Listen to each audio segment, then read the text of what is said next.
విదేశాలలో చదవాలనేది మీ కోరిక, కానీ చాలా సందేహాలు.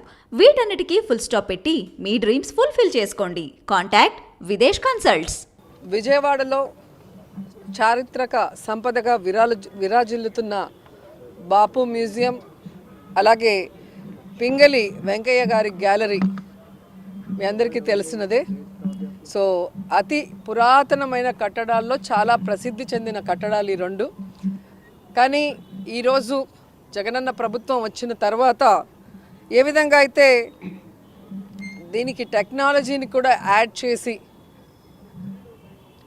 ఈ తరం వాళ్ళు కూడా తెలుసుకునే విధంగా ఈరోజు వాటన్నిటిని కూడా ఇక్కడ పొందుపరచడం ఇప్పుడే మీరు కళ్ళారా చూశారు. అలాగే మీరు చూస్తే ఈ ప్రాంగణంలో లైట్ అండ్ షో, అలాగే ప్రొజెక్షన్ మ్యాపింగ్ని కూడా తయారు చేసాం. ఈరోజు నుంచి అది కూడా స్టార్ట్ చేస్తున్నాం. ఈరోజు చాలా మంచి రోజు. ముందుగా అందరికీ హ్యాపీ రిపబ్లిక్ డే. సో ఈ సందర్భంగా ఈ లైట్ అండ్ సౌండ్ షో, మరి ప్రొజెక్షన్ మ్యాపింగ్ని కూడా ఈరోజు స్టార్ట్ చేయడం ఆ డిపార్ట్మెంట్ మంత్రిగా నేను చాలా గర్వపడుతున్నాను. ఎందుకంటే పిల్లలకి నాలెడ్జ్ రావాలన్నా, లేదంటే మన స్వాతంత్ర సమరయోధులు ఆనాడు వాళ్ళు చేసిన పోరాటాలు కానీ వారి త్యాగ ఫలితం పిల్లలకి తెలియాలన్నా బుక్స్ చదివే పరిస్థితి ఇప్పుడు లేదు. చెప్పాలి అంటే నానమ్మ తాతయ్యలు లేరు ఇంట్లో. సో ఇలాంటి లైట్ అండ్ షో, సౌండ్ షోస్తో పిల్లలు అట్రాక్ట్ అవుతారు. ఇక్కడికి వచ్చి చూసినప్పుడు వారందరి త్యాగ ఫలితం, వారి పోరాటాలు తీసుకొని వీళ్ళు కూడా ఇన్స్పిరేషన్గా వారి లైఫ్లో ఒక వాల్యూస్ ఉన్న పిల్లలుగా ఎదుగుతారన్న ఆలోచనతో ఇది చేయటం జరిగింది. నిజంగా ఈరోజు చాలా హ్యాపీగా ఉంది. గతంలో విజయవాడకు వస్తే దుర్గమ్మను దర్శించుకొని, దుర్గమ్మ ఆశీస్సులు తీసుకొని ఆ తర్వాత ఏం చూడటానికి లేదే అని ఫీల్ అయ్యేవాళ్ళు. ఎందుకంటే ఎవరైనా ఒక టూర్కి వెళ్తే 2-3 డేస్ పిల్లలతో పాటు కుటుంబంతో ఉండాలనుకుంటారు. సో ఈరోజు జగన్మోహన్ రెడ్డి గారి పరిపాలనలో మీరే చూశారు, మొన్న ప్రపంచంలోనే అతిపెద్ద అంబేద్కర్ గారి మహాశిల్పాన్ని, statue of social justice, so అది ఓపెన్ చేయటం జరిగింది. అదే రోడ్లో కొంచెం ముందుకు వస్తే బాపు మ్యూజియం, దీంట్లో ఈరోజు నుంచి లైట్ అండ్ సౌండ్ షోని స్టార్ట్ చేస్తున్నాం. అలాగే కొంచెం ముందుకు వెళ్తే భవానీ ఐలాండ్, నేను మంత్రి అయిన తర్వాత మన పండుగలన్నీ అక్కడ చేయటం జరిగింది. సంక్రాంతి కానీ, ఉగాది కానీ, మొన్న కూడా మీరు చూస్తే కార్తీక మాసంలో శివుడి కళ్యాణం కానీ, అంటే ఊర్లకు వెళ్ళి ఊర్లలో తమ కుటుంబంతో గడపాల్సిన వాళ్ళు ఈరోజున్న బిజీ లైఫ్లో వెళ్ళలేకపోతున్నారు. కాబట్టి అన్నీ వారి దగ్గరికే తీసుకురావటం జరుగుతుంది.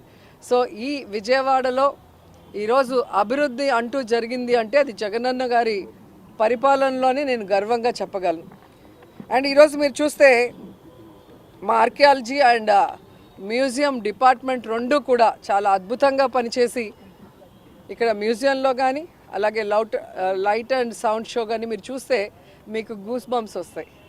అంత అద్భుతంగా మన స్వాతంత్ర్యం కోసం పోరాడిన వాళ్ళు చేసిన పోరాటాలని మనం అందరం కూడా వీక్షించి, మీకు తెలిసిన వాళ్ళకి, అలాగే మీ మీడియా ద్వారా అందరికీ తెలిసి అందరూ కూడా విజయవాడలో వచ్చి ఇవి చూసే విధంగా, విజయవాడలో ఉన్న కుటుంబాలు ఖచ్చితంగా వీటన్నిటిని కూడా సందర్శించే విధంగా ప్రమోట్ చేస్తారని మనస్ఫూర్తిగా నమ్ముతున్నాను. ఎందుకంటే ఒకటి తీసుకురావడం గొప్ప విషయం కాదు, దాన్ని మీడియా ప్రమోట్ చేయాలి. ఎప్పుడు కూడా స్పైస్కి ఇంపార్టెన్స్ ఇస్తారు తప్ప విజ్ఞానానికి, ఆనందానికి కూడా మా కోసం టైం ఇచ్చి వాటన్నిటిని కూడా ప్రజలకు తెలియజేసి, ముఖ్యంగా విద్యార్థులు, పిల్లలు, పర్యాటకులు అందరూ కూడా భవానీ ఐలాండ్, అలాగే అంబేద్కర్ గారి మహాశిల్పం, అలాగే బాపు మ్యూజియం సందర్శించి ఈ లైట్ అండ్ సౌండ్ షోని కూడా ఎంజాయ్ చేయాలని మనస్ఫూర్తిగా కోరుకుంటున్నాను. ఉంటుందండి. మన దీంట్లో కూడా ఉందండి, మన కొండపల్లి ఫోర్ట్లో కూడా చాలా అద్భుతంగా ఉంటుంది. నేను 2 times ప్రోగ్రామ్ పెట్టి అందుకే అక్కడికి పిలిచాను.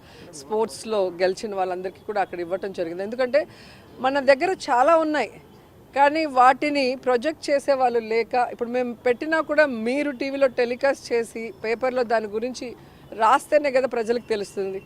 సో దానికి అందుకే మిమ్మల్ని అందరినీ రిక్వెస్ట్ చేస్తున్నా, మన విజయవాడలో ఇన్ని జరుగుతున్నాయి, ఇవన్నీ కూడా తెలియచేసి పిల్లల్ని అలాగే విద్యార్థులకి నాలెడ్జ్తో పాటు ఆనందాన్ని కూడా కలిగించే విధంగా ఉన్నాయి కాబట్టి అందరూ రావాలని కూడా కోరుకుంటున్నా. సామాజిక అభివృద్ధి అలాంటి ఒక శిల్పాన్ని కూడా పెట్టామని అవునండి. కానీ ఎక్కడ సామాజిక అభివృద్ధి జరగట్లేదు అని చెప్పేసి షర్మిల కామెంట్ చేస్తారు.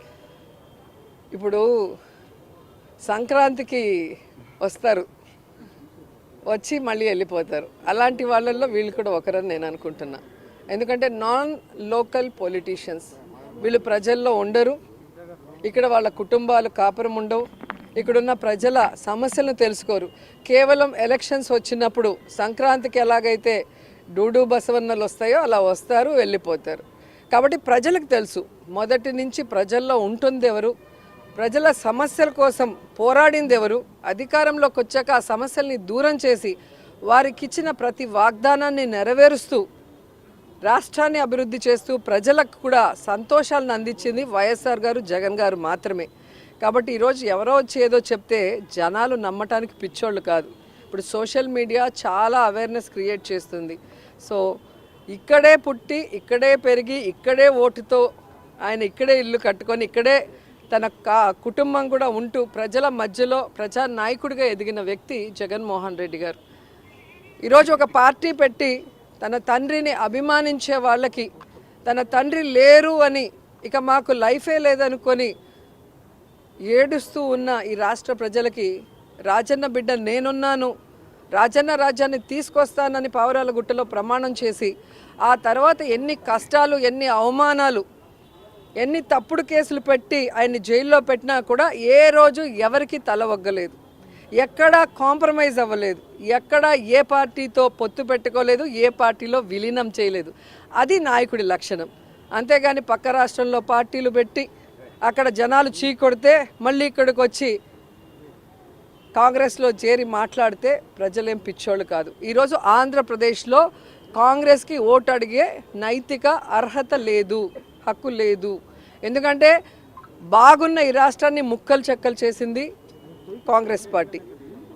2 సార్లు కేంద్రంలో అధికారంలో కాంగ్రెస్ రావడానికి కారణమైన వైఎస్ఆర్ గారి పేరుని ఆయన చనిపోయిన తర్వాత ఎఫ్ఐఆర్లో పెట్టి అవమానించింది ఈ కాంగ్రెస్ పార్టీ. వైఎస్ఆర్ గారు 2 సార్లు వాళ్ళని రాష్ట్రంలో కేంద్రంలో అధికారంలో తీసుకొచ్చినా ఆయన లేని సమయం చూసి ఆ కుటుంబాన్ని అవమానించి రోడ్డు కీడ్చి జగనన్న మీద తప్పుడు కేసులు పెట్టి జైల్లో పెట్టించింది కాంగ్రెస్ పార్టీ. అలాగే పార్లమెంట్లో తలుపులేసి రాష్ట్రాన్ని ముక్కలు చేశారే తప్ప రాష్ట్రానికి ప్రత్యేక హోదాని కూడా అనౌన్స్ చేయకుండా ఈరోజు రాష్ట్రం నష్టపోయే పరిస్థితి తీసుకొచ్చింది కాంగ్రెస్ పార్టీ. అలాంటి కాంగ్రెస్ పార్టీలోకి ఎవరొచ్చి ప్రచారం చేసినా వాళ్ళు జీరో అవుతారన్న విషయం వాళ్ళు తెలుసుకోవాలి. రీజనల్ పార్టీలు నియంత్రణలో మారుతున్నాయి అని చెప్పేసి కూడా షర్మిల కామెంట్ చేస్తారు. తను కూడా ఒక రీజనల్ పార్టీకి హెడ్గా ఉంది కదా, మరి తనే ఆన్సర్ చెప్పాలి. ఈరోజు జగన్మోహన్ రెడ్డి గారు ఎవరిని కూడా లీడరు, కార్యకర్త అని ఎప్పుడు అన్నాడు. వైఎస్ఆర్ కుటుంబం అంటాడు మమ్మల్ని అందరినీ కూడా.